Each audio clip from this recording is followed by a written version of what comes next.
오늘 우리에게 주신 하나님의 말씀은 신약 성경 요한복음 14장 13절과 14절의 말씀입니다. 이제 제가 하나님의 말씀을 봉독하겠습니다. 너희가 내 이름으로 무엇을 구하든지 내가 행하리니 이는 아버지로 하여금 아들로 말미암아 영광을 받으시게 하려 함이라. 내 이름으로 무엇이든지 내게 구하면 내가 행하리라. 아멘.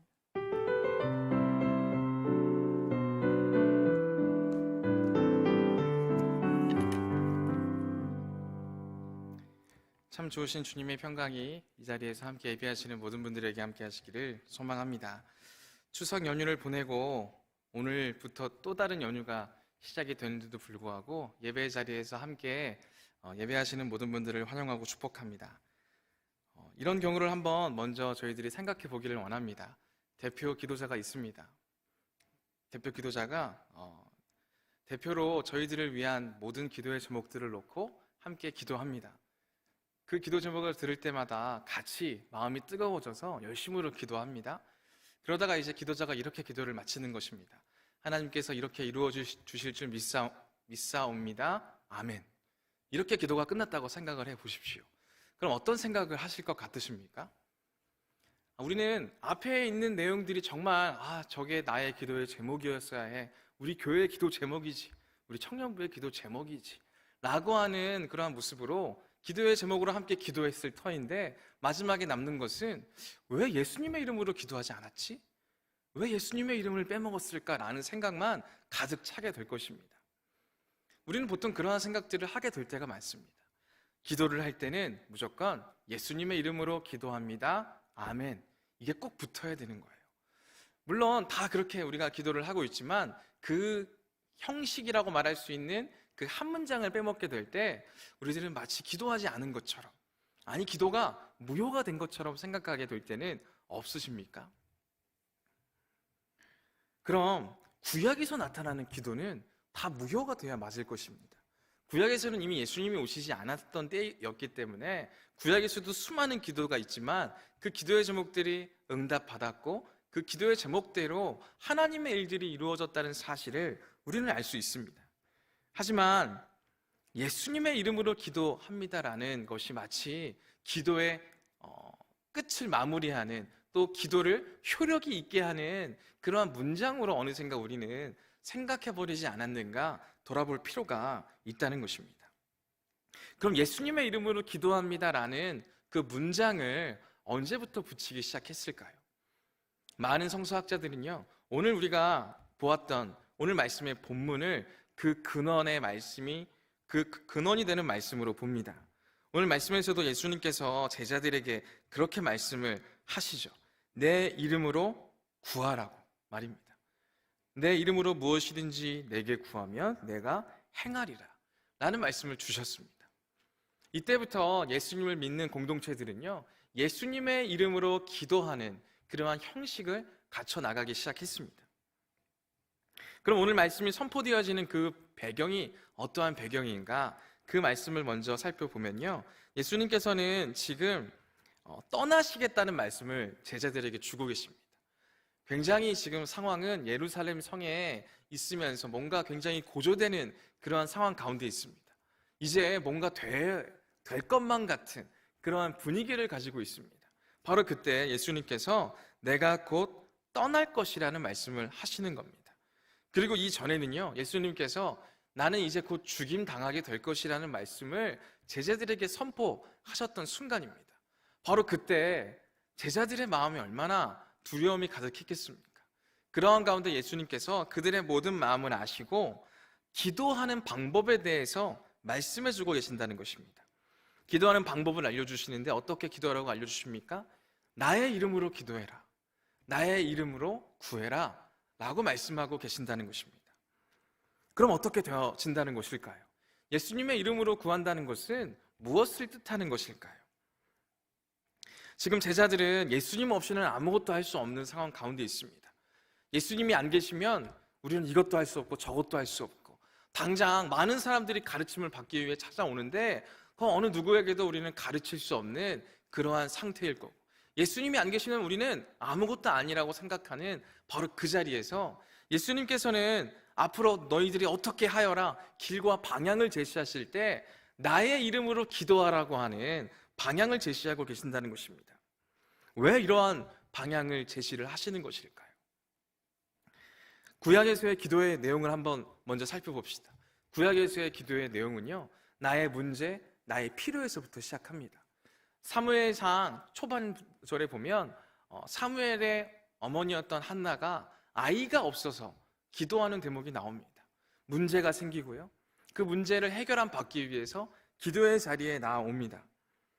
또한 전쟁을 코앞에 두고 있습니다. 전쟁을 코앞에 두게 되었을 때 전쟁의 위협으로부터 구원해 주시기를 바라는 마음으로 기도합니다. 그리고 하나님께서 응답해 주십니다. 그리고 나라에 비가 내리지 않습니다. 비가 내리지 않게 될 때 비가 오기를 바라는 마음으로 기도합니다. 그리고 하나님께서 응답해 주십니다. 구약에서의 기도의 형식은요, 우리가 항상 필요로 하는 부분이 있고 그 필요를 채워주시는 구조로 기도가 이루어져 있습니다. 근데 그러한 기도의 구조가 우리의 기도의 구조와도 같지 않습니까?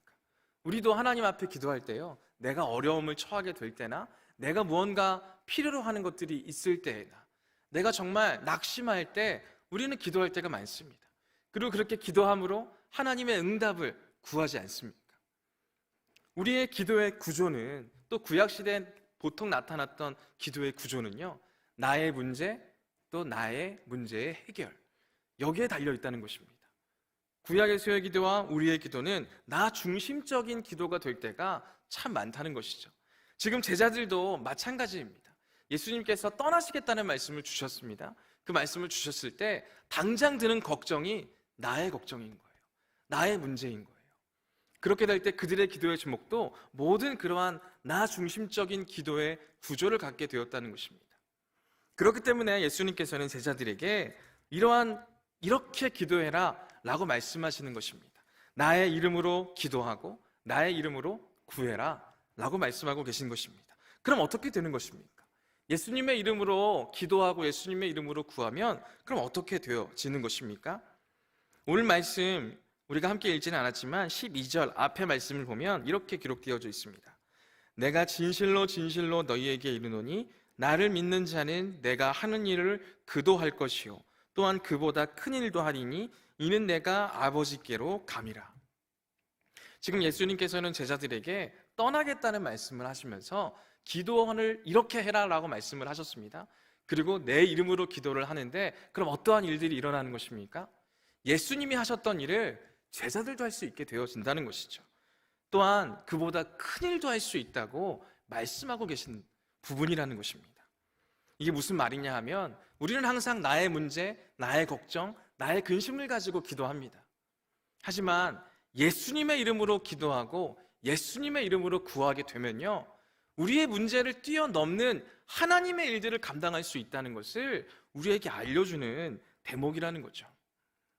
우리는 항상 문제 앞에 문제의 해결만을 구하고 그것이 해결되어지기만을 기다리지만 예수님께서는 그보다 한 발 더 나가기를 원하시는 거예요.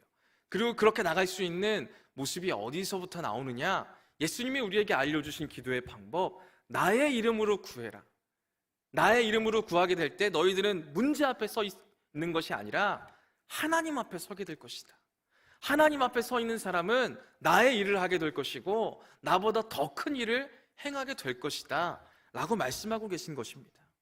그렇기 때문에 우리의 기도의 구조는요, 나의 문제로부터 시작할 수는 있습니다. 하지만 예수님의 이름으로 구하고 예수님의 이름으로 기도하면서요, 나의 문제를 넘어 하나님의 일들을 감당하고 하나님의 뜻을 이루기 위해서 나아갈 수 있도록 우리가 인도함 받는다는 사실을 오늘 말씀을 통해서 우리에게 말씀하고 계신다라는 것이죠. 우리는 통성 기도할 때가 있습니다. 통성 기도할 때 어떻게 기도합니까? 나의 수많은 기도의 제목들, 나의 간절히 구하는 그러한 기도의 제목들을 놓고 열심으로 기도합니다. 열심으로 기도할 때요, 정말 목이 터져라 기도합니다. 기도하고 또 기도합니다. 그러다가요, 기도가 끝날 때 어떻게 합니까? 막 신나게 하나님 이걸 허락하여 주시고 하나님 정말 나의 앞에 있는 모든 문제를 해결해 주시고 이렇게 정말 소리 높여서 기도하다가요, 기도가 끝날 때는요, 예수님의 이름으로 기도합니다. 아멘. 정말 힘이 다 빠진 상태로 예수님의 이름으로 기도합니다. 아멘하고 끝날 때가 있어요. 근데 우리가 기도해야 할 때요, 기도에 높낮이가 뭔가 내가 더 기도해야 되는 기도의 제목을 말하고 있는 것은 아니지만, 우리는 어떻게 보면 같은 강조점을 두어야 한다는 것이죠. 내가 기도해야 하는 기도의 제목들을 놓고도 정말 내가 목이 터져라 기도했다면 마지막 끝나게 될 때도 예수님의 이름으로 기도합니다라고 우리가 목이 터져라 부를 수 있어야 한다는 거예요. 왜 그렇습니까? 우리가 그 앞에만 강조점을 두게 되면요, 나의 문제들, 내가 간절히 구하는 기도의 제목들만을 내가 내 앞에 두고 기도하게 될 때가 참으로 많기 때문에 그렇습니다. 하지만 예수님의 이름으로 기도하게 될 때 우리는 그 문제가 아니라 우리가 예수님의 이름으로 하나님 앞에 서 있는 것이지, 하나님의 일을 행해야 하는 사람들이지라는 것을 깨달을 수 있다는 것이죠. 그렇기 때문에 예수님께서는 모든 문제를 걱정할 수밖에 없는 바로 그 자리에서 나의 이름으로 구해라, 나의 이름으로 기도해라 라고 도전하고 계신다는 것입니다. 더 이상 세상의 가치 때문에 이리저리 흔들리고 이리저리 무너지는 게 아니라 세상의 가치를 놓고 기도를 시작하지만 나의 이름으로 기도하고 구하며 하나님의 가치, 하나님 중심적인 삶을 도전해 나갈 수 있어야 한다고 우리에게 말씀하고 계신 부분이라는 것이죠. 그렇기 때문에 우리는 예수님의 이름으로 기도해야 한다는 것입니다. 예수님께서 죽임당하시고 부활하신 다음에 교회가 세워졌습니다. 그리고 그 교회를 통해서 예수님의 이름으로 기도하는 그러한 공동체들이 세워지게 되었다는 것이죠. 그리고 그들은요, 예수님의 이름으로 기도하며 세상적인 위협과 세상적인 수많은 그들이 눌릴 수밖에 없는 자리에서 온전히 복음을 선포할 수 있는 사람들이 되었습니다. 그것이 어떻게 가능하였습니까? 세상적으로 점점 더 위협이 찾아오고 두려울 수밖에 없는 상황 가운데에서 예수님의 이름으로 기도하는 그 모습을 잃어버리지 않았다는 것이죠. 그렇기 때문에 우리가 사도행전을 통해서 수많은 예수님의 제자들이 교회를 세우고, 비록 죽임을 당하는 그 위협 가운데 있었지만 두려워하지 않을 수 있었던 이유가요, 예수님의 이름으로 기도하고 예수님의 이름으로 구했기 때문이라는 것이죠. 지금 우리의 삶의 자리는 어떻습니까? 삶의 자리가 평안하십니까? 그럼 참으로 다행입니다. 그 자리에서도 우리는 예수님의 이름으로 기도할 수 있어야 할 것입니다. 하지만 우리의 삶이 정말 쉽지 않고 어렵고 두려움 가운데 있으십니까? 그래서 내가 기도할 때 늘 눈물이 나오고 내 입에서 정말 어찌할 수 없는 한탄이 나오게 된다면 우리는 그러한 기도의 제목으로 기도를 시작하지만 예수님의 이름으로 기도할 수 있어야 할 것입니다. 그렇기 때문에 오늘 예수님께서는 제자들에게 예수님의 이름으로 기도할 것을 당부하고 계시고, 그것이 우리가 세상 가운데 눌리지 않는, 오히려 세상을 넉넉히 승리하며 이겨나갈 수 있는 길이라고 말씀하신다는 것이죠. 이러한 모습으로 우리 또한 예수님의 이름으로 기도해 갈 수 있는 모든 분들 될 수 있기를 소망합니다. 또 한 가지 우리가 예수님의 이름으로 기도해야 하는 중요한 이유가 있습니다. 아까도 말씀을 드렸지만 예수님께서 이제 떠나실 것에 대해서 제자들에게 말씀하셨습니다. 그랬더니 제자들의 마음 가운데에는 참으로 많은 걱정과 근심이 생기게 되었습니다. 그러한 마음을 예수님께서는 아셨습니다. 그래서 예수님께서는 제자들에게 이렇게 요한복음 14장 1절 말씀에서 이렇게 말씀하십니다. 너희는 마음에 근심하지 말고 하나님을 믿으니 또 나를 믿으라 라고 말씀하십니다. 제자들은 계속해서 근심하고 걱정하고 앞으로의 그 미래를 두려워하는 가운데 있었습니다. 그러한 때 예수님께서 나를 믿어라 라고 말씀하고 계신 것입니다. 그러면서 말씀을 이어가시면서 이렇게 기도하라고 말씀하십니다. 요한복음 14장 14절 말씀입니다. 내 이름으로 무엇이든지 내게 구하면 내가 행하리라 라고 말씀하십니다. 예수님께서 제자들에게 내 이름으로 무엇이든지 구하면 내가 행하겠다 말씀하십니다. 이 말씀이 어떻게 들리십니까? 예수님의 이름으로 구하면 예수님께서 응답해 주시는구나 이렇게 들리십니까? 내가 지금 힘들고 어려우니까 나에게 도움을 주십시오 라고 하면 예수님께서 도움을 주시는 바로 그러한 약속의 말씀이구나 라고 읽히십니까? 그럼 말씀은 이렇게 기록되어져 있을 것입니다. 내 이름으로 무엇이든지 구하면 그 구하는 내용을 내가 이루어 주겠다라고 말씀하셨을 것입니다.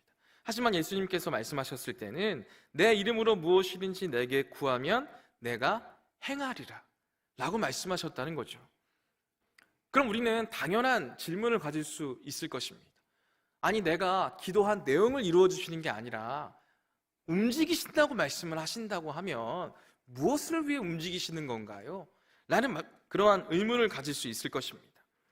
그 말씀에 대한 응답으로 16절 말씀에 이렇게 기록하고 있습니다.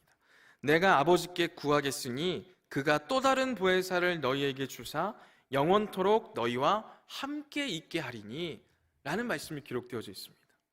예수님께서 우리가 예수님의 이름으로 구하면 예수님의 행동을 하시는데, 행동을 하셔서 무엇을 하십니까? 하나님께 구하시는 거예요. 하나님께 구하시고 하나님께서는 우리에게 보혜사 성령을 주신다는 거예요. 그리고 성령과 함께하는 인생을 살아가게 하신다라는 것이죠. 우리가 원하고 바라는 내용과는 사뭇 다릅니다.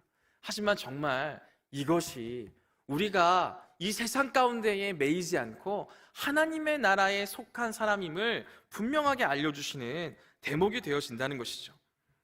또 우리가 분명히 주목할 수 있어야 하는 점은요, 예수님의 이름으로 기도하면요, 예수님이 행동하신다는 거예요.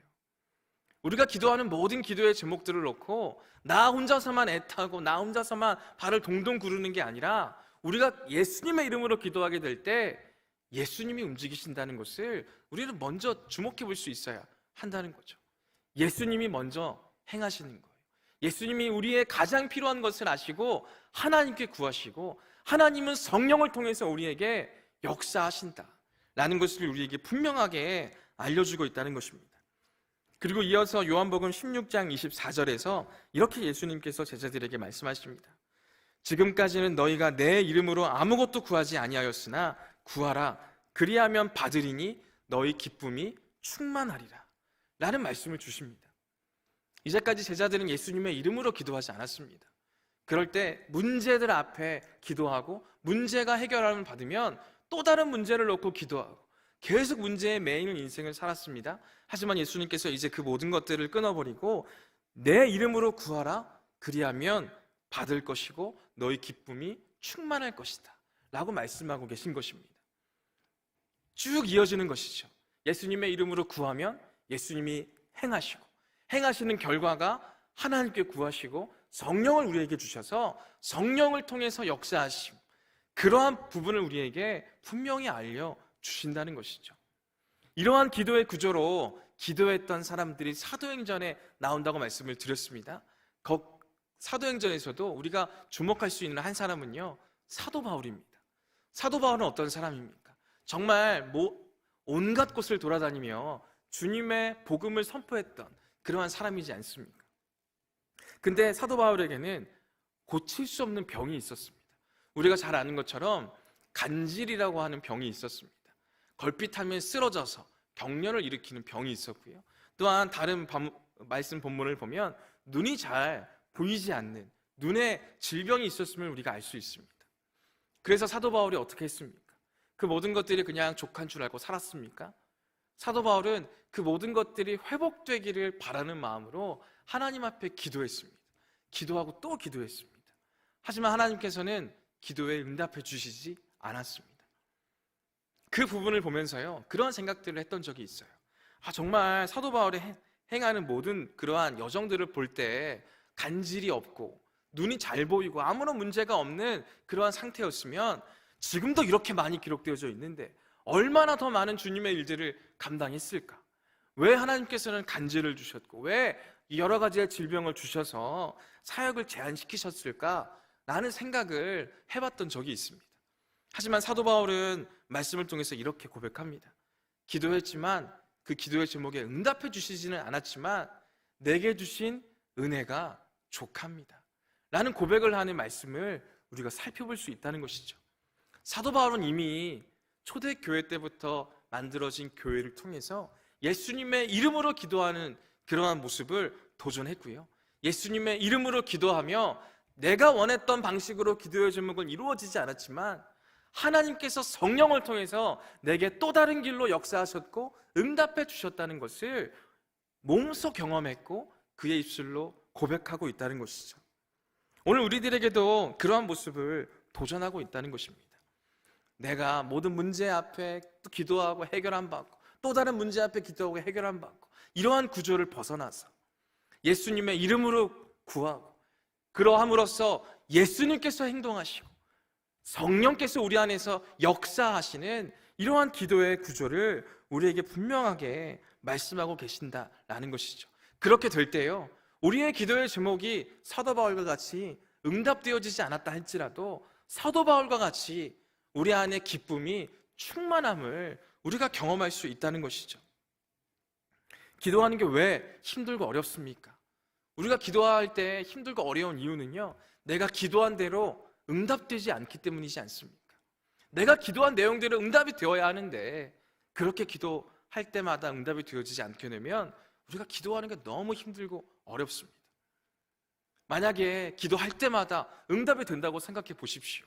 내가 진짜 오늘 하루 공부하지 않았지만 내일 시험이지만 내일 시험에 정말 내가 공부를 하지 않았으니까 양심상 평균 90점만 맞게 해주십시오 라고 기도를 하고 시험을 치러 갔어요. 그래서 평균 90점을 맞습니다. 그럼 정말 너무 신나지 않겠습니까? 앞으로는 진짜 내가 기도하지 말라고 해도요, 우리는 24시간 기도할 거예요. 왜요? 기도할 때마다 응답되니까요. 정말 신나서 기도할 거예요. 근데 우리가 기도를 어려워하고 힘들어하는 이유가 어디에 있습니까? 내가 기도한 내용대로 내가 원하는 대로 이루어지지 않기 때문이지 않습니까? 하지만 예수님께서는 그러한 제자들에게, 그러한 우리들에게 분명하게 말씀하시는 거예요. 내 이름으로 기도해라. 내 이름으로 기도할 때 내가 행하겠다. 내가 행하며 하나님께 구하고 하나님은 너희에게 성령을 통해서 역사해 줄 것이다 라고 말씀해 주신다는 거예요. 제자들도 힘들고 어려울 때 그 문제들만을 위해 기도했지만 이루어지지 않았다는 사실을 발견했을 것입니다. 하지만 이 말씀을 통해서 그들은 기도의 능력을 깨닫고 기도의 힘을 깨달았다는 것이죠. 그러했기 때문에 사도행전의 그러한 성령의 역사가 예수님의 이름으로 구했던 제자들에게 나타났다는 것을 우리가 알 수 있다는 것입니다. 저는 청년부 사역을 하면서 많은 청년들의 그러한 고민들, 상담들을 함께 이야기했던 적이 있습니다. 그럼 어떻게 보면 굉장히 적절해 보이는 조언들을 하게 될 때가 있습니다. 제가 능력이 있어서 뭔가 지혜가 있어서 그런 게 아니고 뭔가의 문제를 가지고 오는 사람들은요, 그 사람의 문제잖아요. 저는 타인이잖아요. 옆에서 지켜보는 입장에서 말을 해줄 수가 있는 거예요. 장기나 바둑이나 오목을 두시는 분들은 아실 거예요. 그 경기를 몰입하고 있는 사람은 다른 길이 보이지 않아요. 근데 옆에서 훈수를 두는 사람들은요, 옆에서 그 경기를 지켜보는 사람들은요, 다른 길들이 많이 보여요. 그와 비슷하게 문제들을 가지고 오는 청년들은요, 그 문제에 휩싸여 있어서 어떻게 해야 하는지 그 길들을 알지 못하지만 저는 그 옆에서 한 발짝 뒤로 물러나 있는 상태에서 그 문제들에 대해서 듣고 그 문제들에 대해서 이야기를 해줄 때 뭔가 적절해 보이는 조언들을 해줄 수 있을 때가 있다는 것이죠. 그럴 때면요, 저도 굉장히 보람을 느낍니다. 보람을 느끼고 정말 하나님께서 또 이렇게 역사해 주셨네 라는 생각을 할 때도 있습니다. 근데요, 이런 생각을 품고 있다가 꼭 어떤 청년들을 만납니다. 어떤 청년들이냐면 어떠한 말도 해줄 수 없는 청년들, 정말 내가 상상도 못할 경험들을 했던 청년들, 그러한 청년들을 만나면요, 아무 말도 하지 못합니다. 아무 말도 하지 못하고 굉장히 저도 주눅 들 때가 있어요. 주눅 들며 겨우겨우 꺼내는 말이 있습니다. 기도하겠습니다. 근데 이 말이요, 무언가의 해결을 내가 바라고 내뱉은 말이 아닌 거예요. 절망적인 마음으로 기도하겠습니다 라고 얘기했던 적이 한두 번이 아니었어요. 그러면서 오늘 말씀을 보면서 제가 뒤늦게 회개한 것은요, 기도하겠습니다가 답인데 내가 해줄 수 있는 그러한 적절해 보이는 조언들이 답이 아닌데 왜 나는 내가 내 머리를 짜내서 할 수 있는 조언들이 답이라고 생각했고 왜 기도하겠다고 말할 때는 왜 이렇게 절망적으로 한탄해하면서 내가 얘기를 했을까? 그러한 회개를 했던 적이 있습니다. 그렇지 않습니까? 기도하는 게 힘인 거예요. 예수님의 이름으로 구하는 게 예수님의 행동하시는 것이고, 예수님의 행동하시면 하나님의 성령의 역사로 이끌어 가시는 게 답이잖아요. 근데 우리는 너무나도 기도하겠다는 그 말을 잘 하지 못하고 있고요, 기도를 너무 어려워하고 기도하는 것을 너무 꺼려할 때가 많지 않느냐라는 것입니다. 오늘은 예수님께서 우리에게 기도의 가치를 알려주시는 거예요. 기도가 우리의 삶의 정답이라는 것을 알려주시는 거예요. 문제 앞에 계속해서 헤매지 말고, 문제 해결을 위해 기도하지 말고, 우리의 삶의 모든 길과 방향은 예수님의 이름으로 기도하며 하나님의 성령의 역사로 만들어가는 것인데, 왜 우리는 엄한 데 가서 엄한 것을 놓고 우리가 왜 그렇게 헤매고 있느냐라는 것이죠. 많은 기도의 사람들이 죽어가고 있었던 그때에도 기도했습니다. 왜요? 기도가 전부거든요. 기도를 통해서 그 상황이 바뀌지 않는다 할지라도요, 기도를 통해서 그들은 기쁨을 잃어버리지 않았습니다. 기도를 통해서 그들은 기쁨을 충만히 경험했던 사람들임을 우리가 알 수 있다는 것이죠. 우리의 기도가 왜 능력이 있습니까? 그 기도가 응답되어지기 때문에 능력이 있는 게 아니에요. 우리가 기도하면 예수님이 움직이시거든요. 예수님이 움직이시면 하나님의 성령의 역사가 일어나거든요. 그렇기 때문에 우리의 기도는 능력이 있는 거예요. 누가 기도하는지가 중요하지 않아요. 예수님의 이름으로 우리가 기도하게 될 때 그 누구를 통해서도 예수님께서는 움직이십니다. 예수님께서 역사하십니다. 그러하기 때문에 우리는 예수님의 이름으로 기도할 수 있어야 합니다. 누가복음 11장 13절에 예수님께서 그렇게 말씀하십니다. 너희가 악할지라도 좋은 것을 자식에게 줄 줄 알거든 하물며 너희 하늘 아버지께서 구하는 자에게 성령을 주시지 않겠느냐 하시니라. 아멘. 예수님의 이름으로 기도합시다. 예수님께서 행하실 것이고, 예수님을 통하여 하나님께서 우리에게 가장 좋은 것을 주실 것입니다. 또한 예수님의 이름으로 우리가 계속 기도하게 될 때 우리가 세상 앞에, 문제 앞에 서 있게 되는 게 아니라 예수님의 이름으로 기도할 때 우리는 하나님 앞에 서 있는 존재라는 것을 다시금 깨닫게 될 것입니다. 그러한 믿음으로, 그러한 예수님께서 인도해 주신 기도의 방향대로 이번 한 주간도 예수님의 이름으로 기도드리며 우리의 기쁨을 충만케 해주시는 역사를 경험하고, 또 다음 주일에 주님께 영광 올려드릴 수 있는 저와 모든 분들 될 수 있기를 간절히 소망합니다. 이 시간 함께 기도할 수 있기를 원합니다.